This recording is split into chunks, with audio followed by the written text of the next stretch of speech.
하나님 말씀은 창세기 37장 18절에서 36절입니다. 매일 성경은 금요일 본문 보도록 합니다. 창세기 37장 18절에서 36절까지 말씀입니다. 제가 먼저 읽겠습니다. 요셉이 그들에게 가까이 오기 전에 그들이 요셉을 멀리서 보고 죽이기를 꾀하여 서로 이르되 꿈꾸는 자가 오는도다. 자, 그를 죽여 한 구덩이에 던지고 우리가 말하기를 악한 짐승이 그를 잡아먹었다 하자. 그의 꿈이 어떻게 되는지를 우리가 볼 것이니라 하는지라. 르벤이 듣고 요셉을 그들의 손에서 구원하려 하여 이르되 우리가 그의 생명은 해치지 말자. 르벤이 또 그들에게 이르되 피를 흘리지 말라. 그를 광야 그 구덩이에 던지고 손을 그에게 대지 말라 하니 이는 그가 요셉을 그들의 손에서 구출하여 그의 아버지에게로 돌려보내려 함이었더라. 요셉이 형들에게 이르매 그의 형들이 요셉이 옷 곧 그가 입은 채색 옷을 벗기고 그를 잡아 구덩이에 던지니 그 구덩이는 빈 것이라 그 속에 물이 없었더라. 그들이 앉아 음식을 먹다가 눈을 들어 본즉 한 무리의 이스마엘 사람들이 길르앗에서 오는데 그 낙타들의 향품과 유향과 몰약을 싣고 애굽으로 내려가는지라. 유다가 자기 형제에게 이르되 우리가 우리 동생을 죽이고 그의 피를 덮어둔들 무엇이 유익할까? 자, 그를 이스마엘 사람들에게 팔고 그에게 우리 손을 대지 말자. 그는 우리의 동생이요 우리의 혈육이니라 하매 그의 형제들이 청종하였더라. 그때 미디안 사람 상인들이 지나가고 있는지라.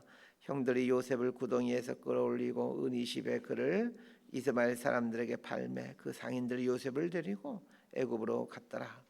르벤이 돌아와 구덩이에 이르러 본즉 거기 요셉이 없는지라. 옷을 찢고 아우들에게로 되돌아와서 이르되 아이가 없도다. 나는 어디로 갈까?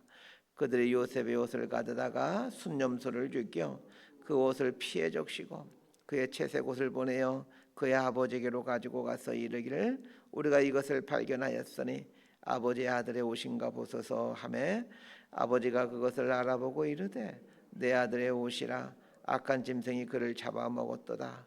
요셉이 분명히 찢겼도다 하고 자기 옷을 찢고 굵은 배로 허리를 묶고 오래도록 그의 아들을 위하여 애통하니 그의 모든 자녀가 위로하되 그가 그 위로를 받지 아니하여 이르되 내가 슬퍼하며 수월로 내려가 아들에게로 가리라 하고 그의 아버지가 그를 위하여 울었더라. 36절 함께 있습니다. 그 미디안 사람들은 그를 애굽에서 바로의 신하 친위 대장 보디발에게 팔았더라. 아멘. 구약 성경은 철저히 예수 그리스도 중심입니다. 구약 성경에는 예수라는 이름이 한 번도 등장하지 않지만 구약 성경은 예수님의 이야기입니다. 그것은 창세기도 마찬가지입니다. 창세기도 예수님에 대한 이야기이고 특별히 요셉의 이야기는 그 절정을 이루고 있습니다. 요셉의 이야기를 해주는 것은 수천 년 전에 살았던 요셉의 생애를 말해주기 위함이 아닙니다. 요셉처럼 꿈을 가진 사람이 되거나 요셉처럼 훌륭한 사람이 되거나 이런 게 아닙니다. 요셉을 통하여 예수 그리스도를 말해주기 위함입니다. 하나님의 궁극적인 관심은 예수 그리스도이고 십자가입니다. 하나님은 요셉의 인생을 통해 미리 예수 그리스도와 십자가를 나타내 주십니다. 자, 18절에서 20절까지 말씀 함께 봅니다. 시작. 요셉이 그들에게 가까이 오기 전에 그들이 요셉을 멀리서 보고 죽이기를 꾀하여 서로 이르되 꿈꾸는 자가 오는도다. 자, 그를 죽여 한 구덩이에 던지고 우리가 말하기를 악한 짐승이 그를 잡아먹었다 하자. 그의 꿈이 어떻게 되는지를 우리가 볼 것이니라 하는지라. 야곱은 인생 말년에 조상들이 살았던 헤브론에서 삽니다. 야곱의 아들들이 양을 치기 위해 이동하는데 어느 날은 이 세겜이라는 곳에 가서 양을 칩니다. 세겜이 어떤 곳인지 생각해 보아야 합니다. 디나가 강간당했던 사건이 있었던 곳이 세겜입니다.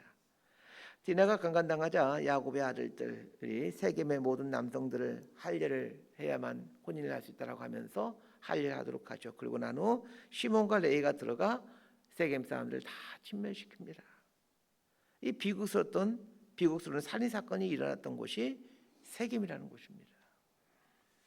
그런데 야곱의 아들들이 세겜이라는 곳에 가서 양을 칩니다. 그러니 야곱의 마음이 얼마나 걱정이 되겠습니까? 그래서 요셉을 보내는 겁니다. 요셉이 세겜에서 형들을 찾지 못하고 방황하고 있을 때 어떤 사람이 이 형들이 도단에 갔다고 말을 해줍니다. 그래서 요셉이 도단에 갑니다.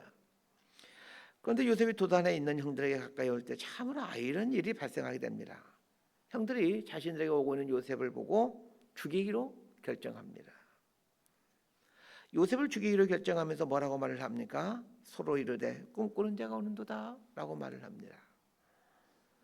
요셉의 형들이 요셉을 보면서 꿈꾸는 자가 오는도다 라고 말을 합니다. 재미있는 것은 유대인들이 예수님을 죽이면서 그 죄패에 유대인의 왕이라고 쓰죠. 요셉의 형들이 요셉을 보면서 꿈꾸는 자라고 말하는 것은 긍정적인 의미로 말하는 것이 아닙니다. 비아냥거리는 거죠. 마찬가지입니다. 유대인들이 예수님을 향하여 유대인의 왕이라고 쓴 것은 네가 유대인의 왕이라고? 네가 하나님의 아들이라고? 웃기고 있네. 이런 뉘앙스이죠. 요셉을 향하여 꿈꾸는 자라고 말하는 것은 하나님께서 너를 통해 일하신다고? 하나님께서 너를 통해 우리를 구원하신다고? 웃기고 있네 라는 말입니다. 자, 23절과 24절 말씀 함께 봅니다. 시작. 요셉이 형들에게 이르매 그의 형들이 요셉의 옷 곧 그가 입은 채색 옷을 벗기고 그를 잡아 구덩이에 던지니 그 구덩이는 빈 것이라 그 속에 물이 없었더라. 형들은 요셉을 붙잡아 채색 옷을 벗깁니다. 마치 로마 군인들이 예수님의 옷을 벗기고 그 옷을 제비뽑아 가는 것처럼 요셉의 형들은 요셉의 채색 옷을 벗겨버립니다. 요셉의 채색 옷은 아버지의 권위와 아버지의 사랑을 의미합니다.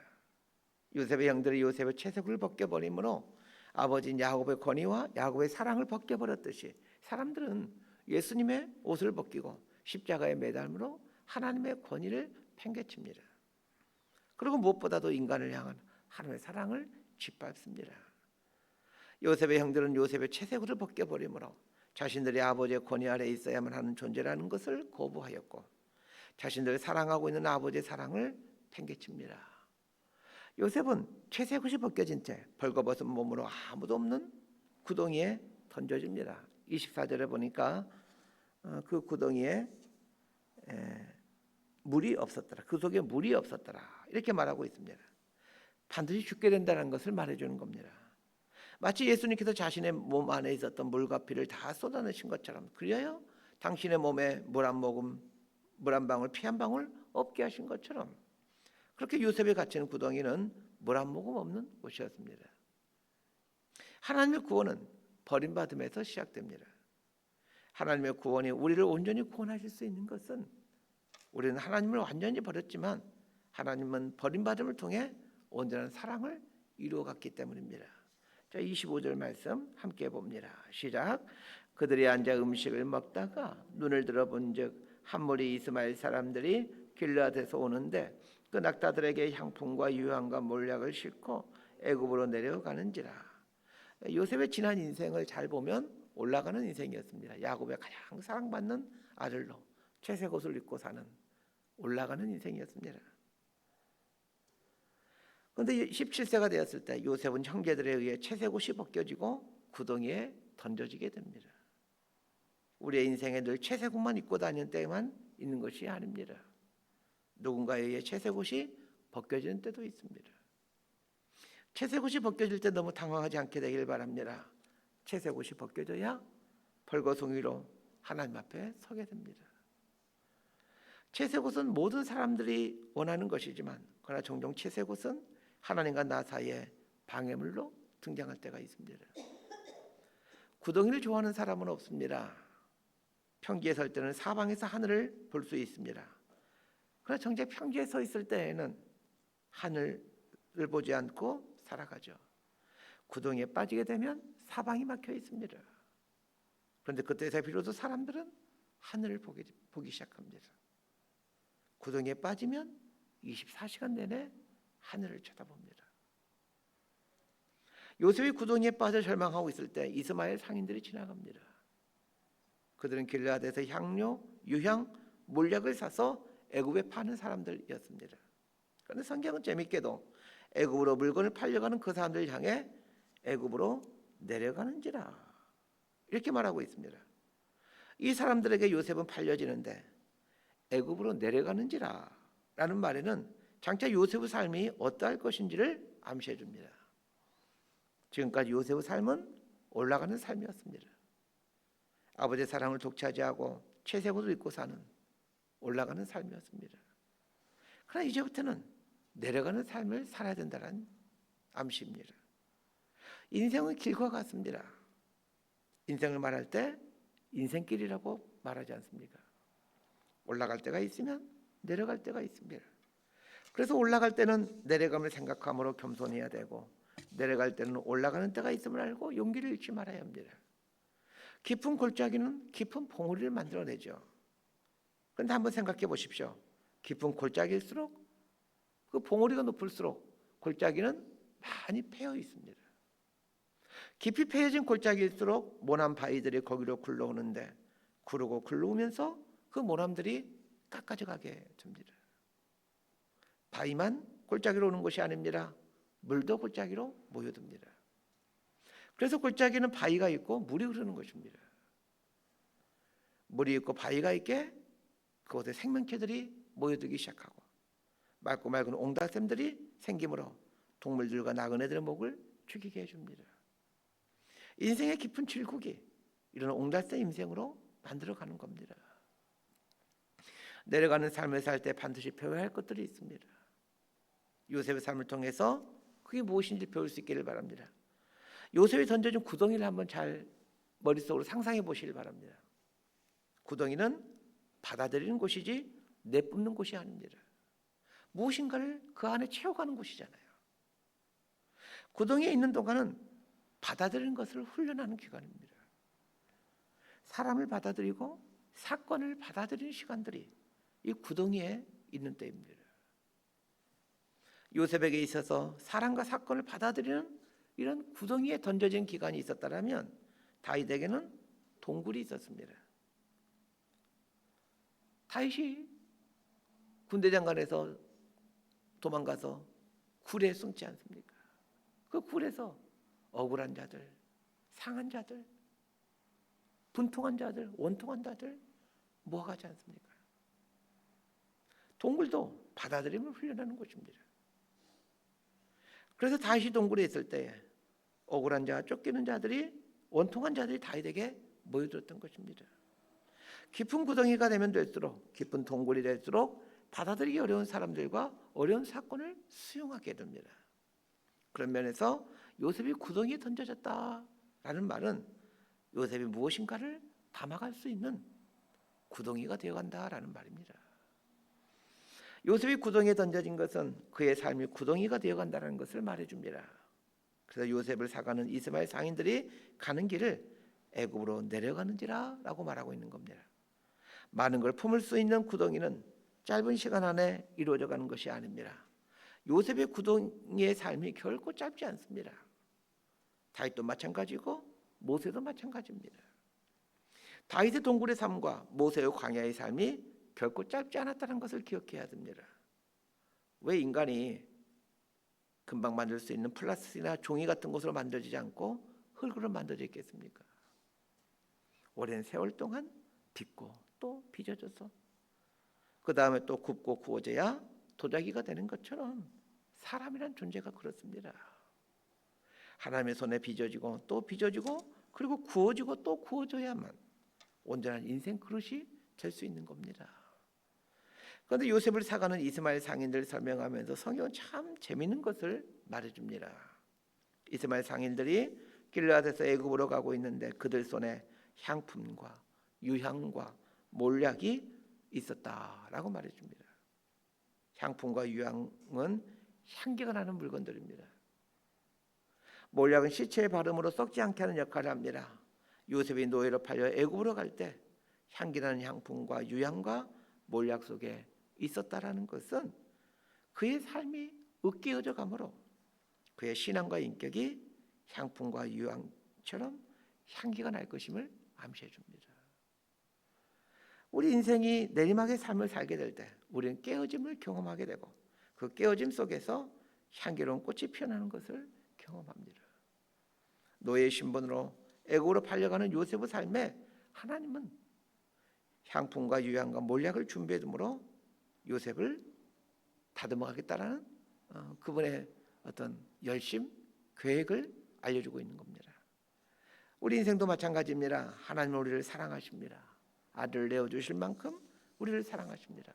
그런 하나님께서 우리에게 고난과 아픔을 허락해 주시는 것은 우리의 마음을 깨트려서 향기나는 이 꽃이 피어나게 하기 위해서임을 아셔야 합니다. 요셉이 구덩이에 있다가 팔려가는 순간에 요셉의 형들은 구덩이 옆에서 음식을 먹고 있습니다. 동생을 구덩이에 던져놓고는 형들은 그 옆에서 음식을 나눠 먹고 있습니다.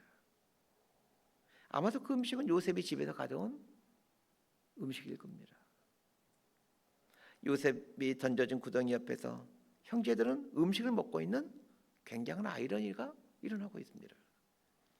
한 사람은 구덩이에서 던져서 살려달라고 하고 그 사람을 구덩이에 던진 사람들은 구덩이 옆에서 음식을 먹고 있습니다.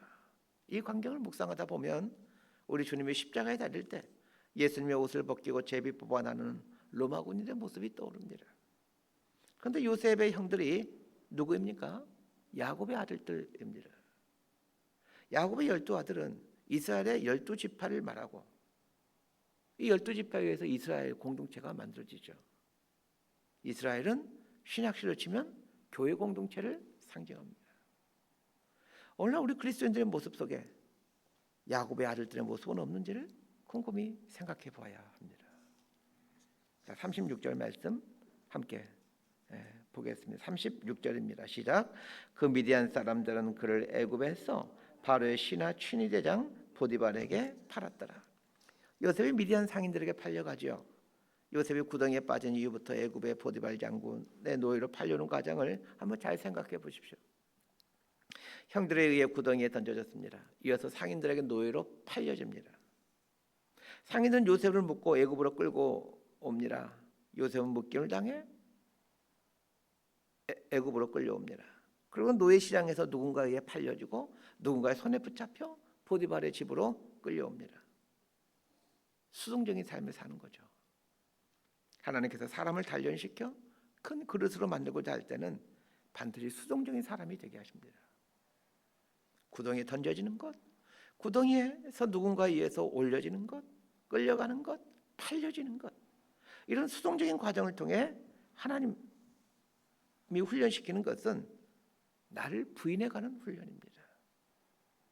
내가 살아있다는 것은 내가 주인 되어 산다는 말입니다. 사람들은 다 자기가 주인 되어 살려고 합니다. 그러나 하나님은 주인 되어 살려고 하는 사람을 통해서는 일을 하실 수가 없습니다. 하나님의 일을 드러내기 위해서는 자신에 대해 죽은 사람이어야만 합니다. 미래에 대해서 죽어야 하고 안정과 편안에 대해서 죽을 때 하나님은 그 사람을 통해 일을 하십니다. 우리가 하나님께 쓰임받지 못한 이유는 간단합니다. 죽지 않았기 때문입니다. 여전히 내가 주인 되어 살려는 능동적인 사람이기 때문입니다. 여전히 내 뜻이 중요하고 내 자존심이 중요하고 내 몫이 중요하고 내 계획이 중요합니다. 하나님은 그 사람을 통해서는 일하실 수가 없습니다. 야곱이 요셉의 옷을 보면서 요셉이 찢겼도다 라고 말을 합니다. 찢겨진 사람이 하나님의 일을 할 수가 있습니다. 마음이 찢겨지고 자존심이 찢겨지고 자신의 미를 찢어놓은 사람이 하나님의 일을 할 수 있습니다. 요셉이 보디발 집안의 노예로 팔려갑니다. 그런데 요셉이 노예로 팔려간 곳이 어디입니까? 애굽입니다. 사람들은 요셉이 노예가 된 것만 보려고 합니다. 그러나 그가 처한 삶의 자리가 애굽이라는 것을 잘 보지는 못하죠. 애굽은 어떤 곳입니까? 하나님께서 위대한 구원을 일으키실 그 출애굽의 그 기적을 일으키실 큰 역사의 장이고 큰 물입니다. 애굽은 당시 근동적을 다스린 최강대국입니다. 인류 문명의 중심지입니다. 하나님은 요셉을 인류 문명의 최정점의 자리로 인도해 가십니다. 하나님께서 요셉의 마음을 찢으신 후에 그 마음을 깨뜨리시고 그런 애굽으로 삶의 자리를 이끌어 가십니다. 그리고 그 거대한 애굽을 찢어진 요셉의 마음에 품어가게 하십니다. 하나님께서 요셉의 마음을 찢으신 것은 이 거대한 애굽을 그 안에 담아가기 위해서였습니다. 그래서 애굽을 구원해 내시죠. 하나님께 쓰임 받는다는 것이 이런 것입니다. 하나님은 찢으시고 깨뜨리신 후에 찢어진 만큼, 깨어진 만큼 세상을 집어넣어 주십니다. 하나님이 찢으시고 깨뜨리고자 할 때 기꺼이 내어드리십시오. 그리고 찢겨지고 깨어지십시오. 그래야 하나님의 사람으로 쓰임받게 됩니다. 말씀 정리합니다. 하나님의 쓰신 사람들은 찢겨지고 깨어지는 삶의 굴곡들이 있었다는 것을 기억하셔야 합니다. 하나님은 찢겨지고 깨어진 사람들의 마음에 사람을 넣어주시고 세상을 넣어주십니다. 그렇게 함으로 사람을 변화시켜가고 세상을 변화시켜갑니다. 누군가에 의해서 채색옷이 벗겨졌습니까? 누군가에 의해 구덩이에 던져지셨습니까? 깨어짐을 훈련시키는 하나님의 손길이 시작됐다는 뜻입니다. 구덩이에 던져지는 것은 사람이 아니라 짐승입니다. 요셉은 구덩이에 던져짐으로 자신이 사람으로 대우받아야 된다는 것을 내려놓기 시작합니다. 상인들이 파는 것은 물건이지 사람이 아닙니다. 요셉은 상인들에게 팔려짐으로 자신에 대해 부인해가는 훈련을 합니다. 자존심에 대해, 꿈에 대해, 계획에 대해 자기 자신을 부인해갑니다. 예수님께서 이렇게 말씀하셨습니다. 누구든지 나를 따르려거든 자기를 부인하고 제 십자가를 지고 나를 쫓을 것이니라. 나를 부인해야 하나님의 크심이 내 안에 들어옵니다. 우리 인생에 채색옷이 벗겨진 사건이 있고 구덩이에 던져진 사건이 있는 것은 이 크신 하나님이 들어오시기 위해 우리를 찢어가는 과정입니다. 저 여러분의 작은 인생을 통해 하나님의 크심이 나타나는 은총이 있기를 진심으로 소망하고 축복합니다. 기도하겠습니다. 하나님 아버지, 하나님께서 우리를 너무 사랑하시는데 왜 우리의 삶에는 원치 않은 고통이 있는지 생각해 봅니다. 하나님께서 우리 삶에 들어오셔서 나를 죽여가고 하나님을 채워가기 위해 고난이라는 억울함이라는 사건을 허락해 주신다는 것을 배웁니다. 인생 구덩이 속에서 나의 자음과 나의 악함을 볼 줄 알게 하시고 하나님의 선하심과 하나님의 크심을 보게 되는 은총이 있게 하옵소서. 하나님, 저희들이 내 자신을 깨트려 감으로 크신 하나님을 채워감으로 쓰임받는 사람들이 되게 하시고 또 저희 교회도 자꾸 깨트려 감으로 크신 하나님을 드러내는 교회로 쓰임받는 은총이 있게 하여 주옵소서. 예수님 이름으로 기도드리옵나이다. 아멘.